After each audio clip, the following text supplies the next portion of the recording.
Pessoal, o áudio da minha voz nesse vídeo ficou bem metálico, porque na hora da gravação eu coloquei uma taxa de frequência meio alta e isso acabou deixando o áudio bem metálico. Eu acredito que os próximos vídeos o áudio vai ficar bem melhor, assim como tá o áudio desse trecho agora. Bom, pessoal retrô, antes de mais nada, não se esqueçam de se inscrever no canal aí, tá?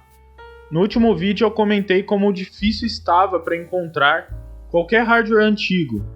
E quando eu falo de antigo, são hardwares clássicos de 2005 para baixo, né? Algumas horas depois de eu publicar esse vídeo, navegando pelo Marketplace, eu encontrei este anúncio.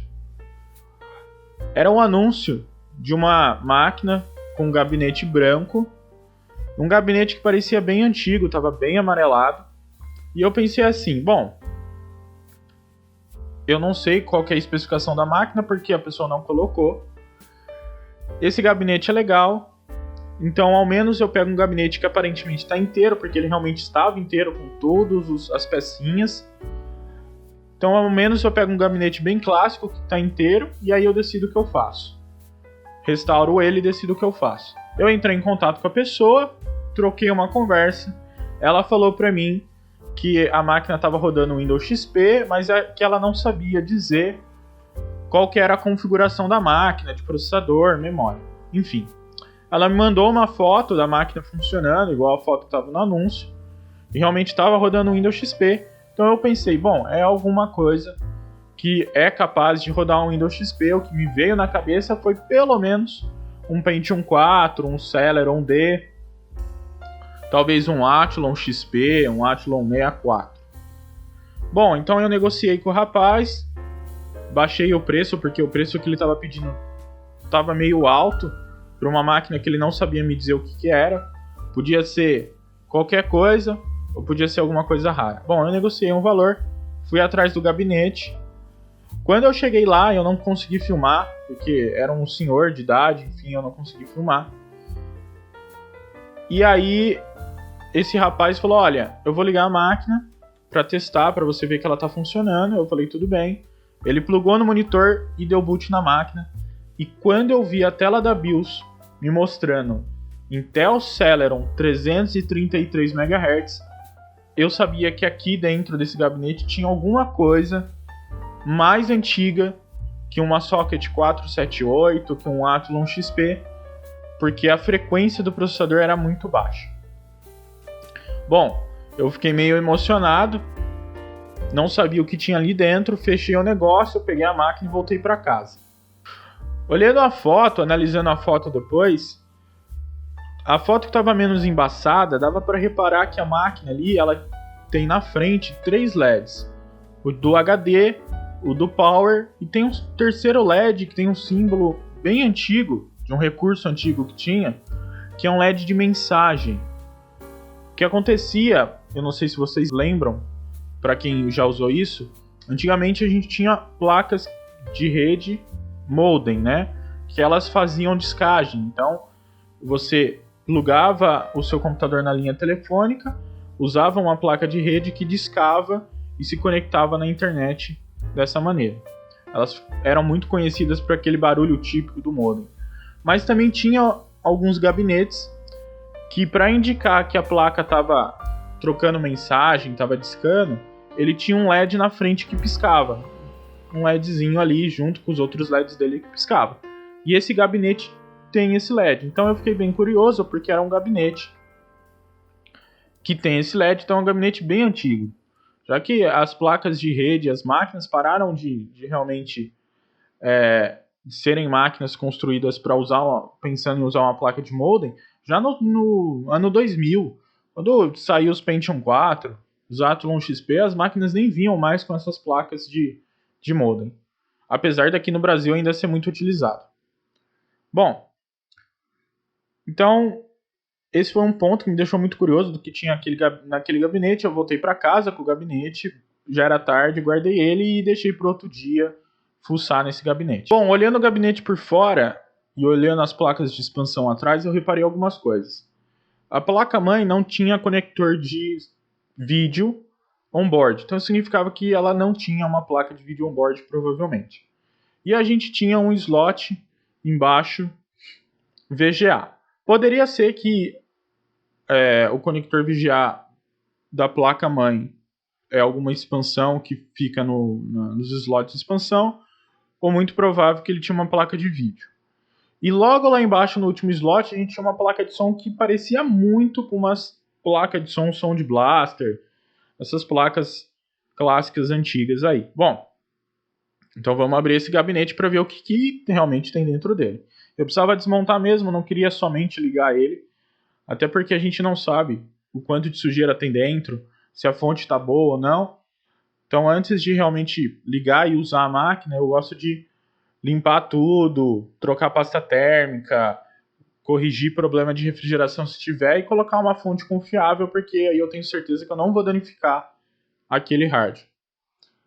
Então, quando eu abri essa máquina e quando eu olhei pela primeira vez nessa placa-mãe, bom, para quem é veiaco ou para quem gosta de tecnologia, já percebeu exatamente qual raridade a gente tem aqui. E o quão difícil é ter um sistema completo e funcionando hoje em dia dessa plataforma. Eu vou voltar nesse processador e nessa plataforma mais tarde e falar um pouquinho sobre ela, mas por enquanto a gente vai continuar desmontando. Dito isso, essa máquina estava muito suja, então eu desmontei ela inteira. Esse gabinete, eu vou fazer um branqueamento nele aí com esses processos que o pessoal usa. A gente tem a vantagem aqui no Brasil ter muito sol, então acredito que vai dar certo. E eu vou entrar agora em detalhe de todos os componentes que tem nela. A gente vai falar principalmente desse processador. Eu vou entrar um pouquinho no porquê esse processador tem esse formato. Então vamos seguir aí com o vídeo. Vamos terminar de desmontar. Eu vou desmontar o processador e a gente vai falar um pouco sobre ele. Bom, nosso querido processador em cartucho é uma verdadeira raridade do século XXI. E como eu quero proteger ele, eu decidi desmontar ele para limpar bem o cooler, trocar a pasta térmica, que provavelmente não foi trocado em 20 anos, e verificar se essa ventoinha tá funcionando. Esse é um processador muito raro e eu não posso me dar o luxo de forçar ele e aquecer demais e a gente danificar ele. Eu tenho que ter muito cuidado aqui para não fazer nenhuma besteira e eu quero manter ele bem limpinho. E talvez, mais pra frente, se vocês quiserem, a gente pense em fazer um mod de resfriamento nesse cartucho aqui, tá? Bom, o que é esse processador, então? Esse processador é um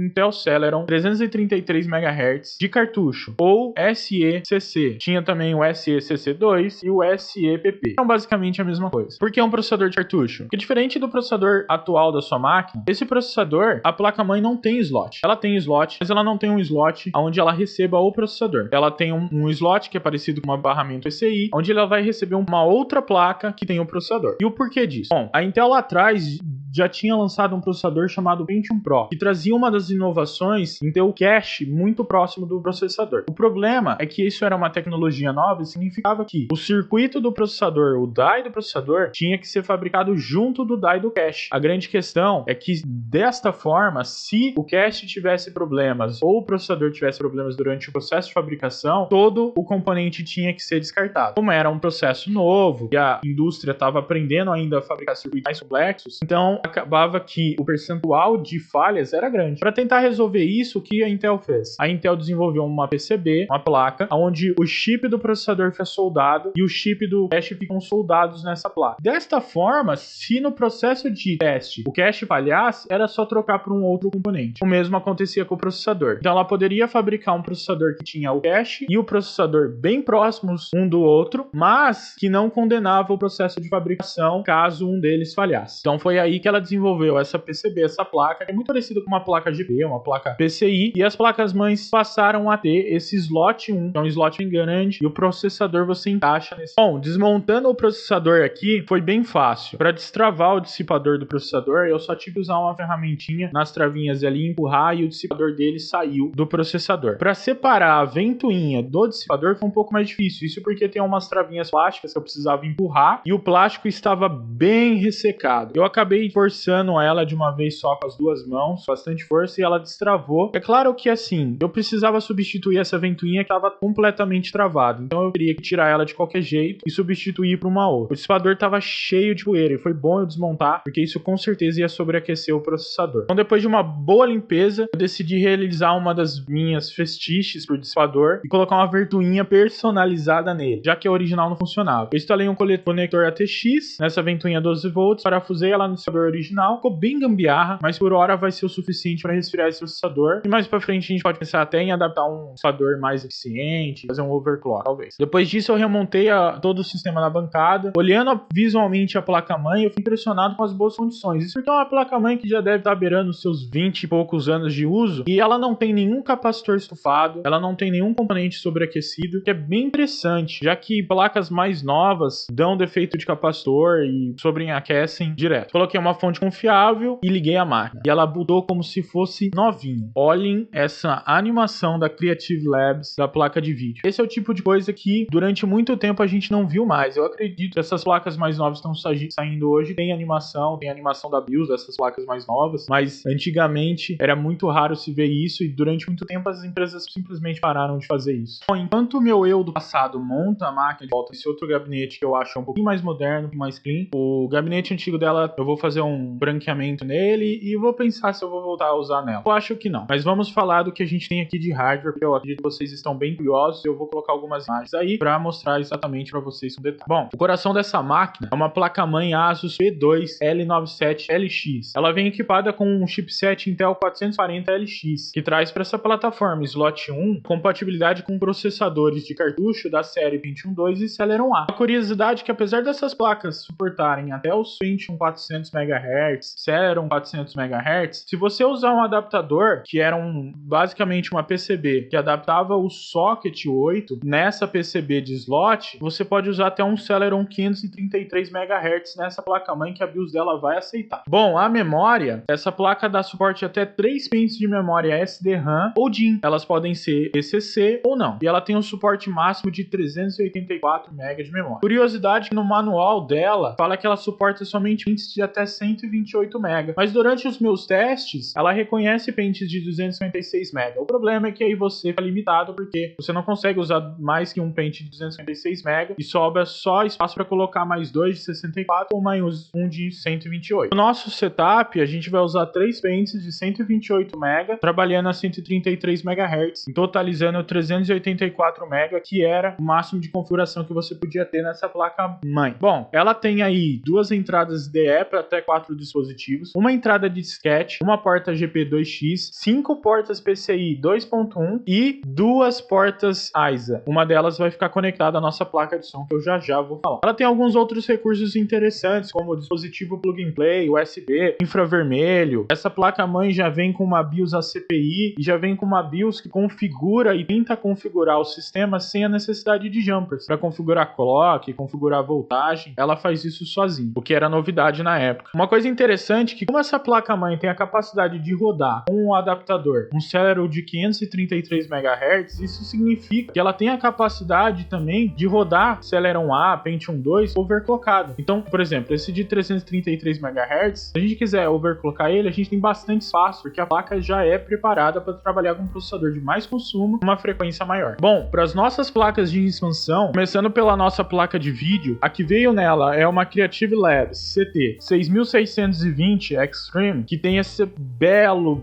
splash screen aí na BIOS animado. Mas ela não é uma placa que tem um desempenho tão legal, então eu vou substituir ela por uma NVIDIA TNT 64. Tem 32 MB de memória, que é 4 vezes mais memória do que a Creative Labs. Tem mais performance, apesar da gente perder aí a splash screen maravilhoso dessa BIOS da Creative. Para o som, eu vou manter essa gloriosa Sound Blaster Prelude da Creative Labs. Já é uma placa 16 bits, não era a melhor do mercado, ainda mais para essa máquina, que é uma máquina que devia sair nova ali em 96, 97, já tinha placas PCI. Mas o fato dela ser uma placa ISA significa que a gente não tem que se preocupar com conflito entre outras placas PCI, a gente fica com os slots PCI para outras coisas, tá? Vou também colocar uma placa de rede, já que ela não tem placa de rede on-board, e uma placa PCI USB 2.0 para facilitar as cópias. Para o HD, vai ficar um HD Maxtor de 4GB e um Quantum de 10GB, para a gente ter um pouquinho de espaço aí para fazer a instalação do sistema operacional e rodar os jogos que a gente... Depois de montar a máquina, eu levei ela para a bancada para fazer os testes. A máquina bootou e funcionou perfeitamente, uma única vez. Depois disso, ela não ligava mais. Eu achei estranho, e o estranho foi que ela parou de ligar depois que eu coloquei a bateria da BIOS. Eu troquei a bateria da BIOS. Então eu coloquei a minha cardzinha de diagnóstico para entender o que estava acontecendo e notei que a placa-mãe estava parada no código de post 0D. Eu troquei memória, tirei e coloquei o processador, troquei fonte. Inclusive cheguei até a tirar a bateria da placa placa e colocar de novo, e ela continuava a mesma coisa.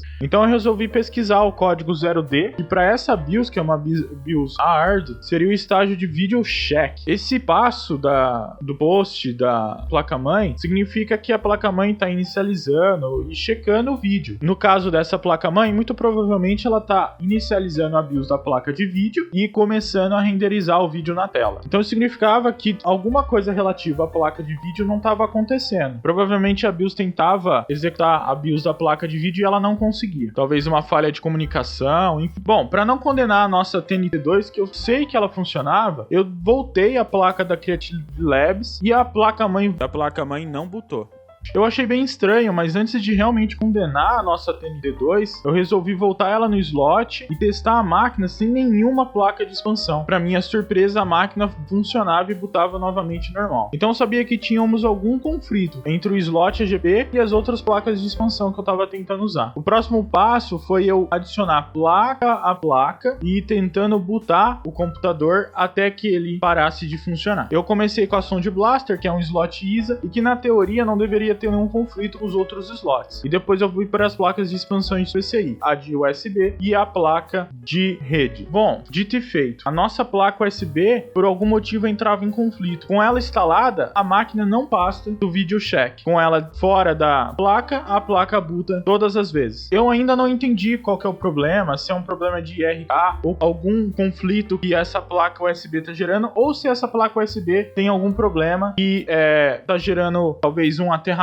dos endereços PCI, alguma coisa assim, que confunde a placa-mãe e não faz ela continuar o processo dela. Por hora eu decidi deixar de lado essa placa USB e botei o CD do Heinz para realizar alguns testes. Então tá aí, essa é a nossa configuração, essa é a nossa raridade, nossa primeira realmente raridade retrô aqui no canal, e dá para ver que o setup tá bem saudável, porque o desempenho dele aí no teste dá um pouquinho superior ao Celeron 333, que é o processador que tá aqui. Então a gente tá com um setup bem saudável, que não tem nenhum problema. Espero que vocês tenham gostado do vídeo e até o próximo vídeo retrô.